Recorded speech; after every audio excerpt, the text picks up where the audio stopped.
제가 뒤에서 약재를 조금 설명을 계속 할 건데, 자, 이럴 때는 폐가 기가 치밀어 오를 때는 빨리 쓴 것을 먹어서 이때 황금을 쓰고요. 이거 황금이라는 건 약재의 이름입니다. 그 다음에 폐를 거두어 드리고 할 때는 백작약을 쓰고요. 그 다음에 신 것으로 보충하려고 할 때는 오미자를 쓰고요. 매운 것으로 폐의 기능을 사하려고 할 때, 기능을 깎으려고 할 때는 상백피가 좋고, 그 다음에 기장살, 닭고기, 복숭아, 파를 먹는 것이 좋다. 그 다음에 폐병에는 또 보리, 양고기, 살구, 염교를 먹는 것이 좋은데, 이것은 쓴맛으로 기를 잘 살려나가게 하는 성질을 취한 것이다. 그리고 폐병일 때는 찬 음식을 먹지 말아야 되는 거죠. 찬 음식을 먹거나 옷을 춥게 입지 말아야 한다. 얘기를 하고 있습니다. 자, 그러면 단방이라는 건요, 우리가 한 가지 약재로 그 어떤 치료를, 우리가 보통 한의학 약재 중에 여러분들이 그 한의원에 가면 여러 가지를 섞어서 이렇게 짓는 약재도 있고요.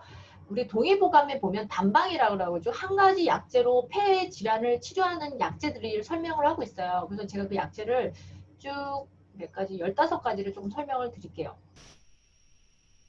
아마 여러분들이 인삼은 많이 아실 거예요. 근데 인삼의 기능이 그냥 몸에 좋다, 면역력에 좋다만 알고 있지, 인삼의 기능이 얼마나 많이 지금 논문이 발표가 됐는지 잘 모르시죠. 그래서 제가 조금 인삼만 조금 깊게 조금 한 가지만 설명을 드릴게요. 제가 지금 책을 잠깐 폈는데, 인삼의 양리작용에 대해서 조금 설명을 드릴게요. 이것만 조금 자세히 설명을 드릴게요.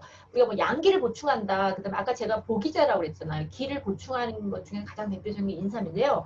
자, 인삼의 기능을 보면 뭐가 있냐면, 첫 번째 중추신경계에 대한 작용으로, 중추신경을 우리가 흥분도 하고 억제를 시키는 작용이 있는데, 여기 뭐라고 하냐면 두뇌 활성화와 신체 노동력을 증강시켜서 피로를 억제하고 정신 집중력을 높이고 학습에 대한 특히 기억에 대한 뚜렷한 개선 작용이 있다, 이렇게 얘기를 하고 있습니다. 그래서 여러분들이 그 몸이 피곤하고 할 때, 그다음 공부하는 학생들한테 인삼을 먹이면 좋겠죠.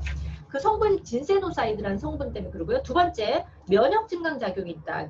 이것도 진세노사이드의 성분이 어떤 효과를 하냐면 NK세포를 활성화시킨다고 하는데, 여러분들이 우리 몸에서 면역세포들이 있어요. 그 중에 NK세포라는 게 있는데, 아마 제가 예전에 다른 영상 강의에서도 아마 제가 말씀을 드렸는데, 우리 몸에서 여러분들이 암세포라든지 바이러스를 바로 즉각적으로 잡아먹는 세포가 있어요. 그게 NK세포예요. 굉장히 중요한 세포인데, 이 NK세포가 요즘 그 암 환자들 치료에 많이 사용한다고 제가 전에도 말씀드렸는데, 그 인삼이 바로 NK세포를 활성화시키는 역할을 하고요. 세 번째, 심혈관계에 대한 작용으로서 강심작용. 강심작용은요, 심장의 수축력을 강화한다. 그러니까 심장의 기능을 강화한다고 이해하시면 될 거예요.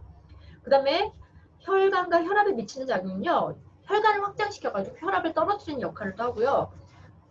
그 다음 네 번째로는요, 혈액과 조혈계통에 미치는 작용이 진세노사이드가 혈액 응고를 방해해야 한다. 그러면 어떻게 되겠어요? 혈액순환을 촉진하겠죠. 그리고 혈전을 방해하는 거죠. 그러니까 피 속에 떡이 새겨 있는 혈전을 생기는 걸 방해하고 그걸 응고를 방지해서 혈액순환을 촉진시키고요. 그 다음 다섯 번째, 내분비 계통에서는요, 어떤 작용을 하냐면 인체의 그 시상하부와 뇌하수체, 부신피질에 대한 흥분 작용을 통해서 인체의 스트레스를 줄여주는 작용을 한다고 합니다. 그 다음에 또 어떤 작용이 있냐면 뇌하수체 전엽에서, 이건 다 뇌 쪽이에요. 우리 성선 자극 호르몬 분비를 증가시킨다. 호르몬 분비를 증가시키면 아무래도 어떤 그 성적인 능력이나 이런 쪽에 조금 도움이 되겠죠. 그 다음에 갑상선 기능을 증강시킨다는 이 연구 결과도 있습니다. 그러니까 여러분들이 갑상선 기능 저하가 있으신 분들 있잖아요. 이런 분들한테 조금 인삼을 먹으면 좋겠죠.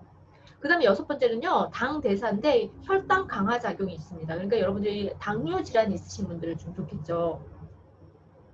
그 다음에 단백질과 핵산 대사에 대한 작용은요, 단백질 합성 촉진 인자라는 성분이 있어요. 그러니까 여러분들이 어떤 DNA, RNA 생합성을 촉진하고 단백질을 합성을 촉진한다는 이 연구 결과도 있습니다. 그 다음에 또 지질 대사에 대한 작용도 있는데요. 우리가 몸에 안 좋은 LDL이라는 콜레스테롤이 있어요. 이것들을 억제하는 효과가 있어요. 그래서 고지혈증과 죽상동맥경화증의 형성을 예방한다. 이런 연구 결과도 있고요.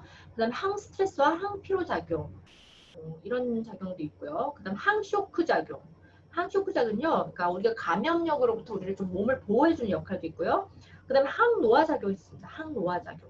노화를 억제시키고 항암 작용도 있고요. 이렇게 10가지 이렇게 인삼의 작용이 굉장히 많습니다. 그래서 여러분들이 인삼이 좋다고 여러분들 알고는 계시는데 구체적으로 어떻게 좋은지를 아마 잘 모르셨을 거예요. 그래서 인삼 한 가지만 먹어도 여러분들 폐 건강을 좀 높이는 데 도움이 될 수 있겠죠. 그다음에 천문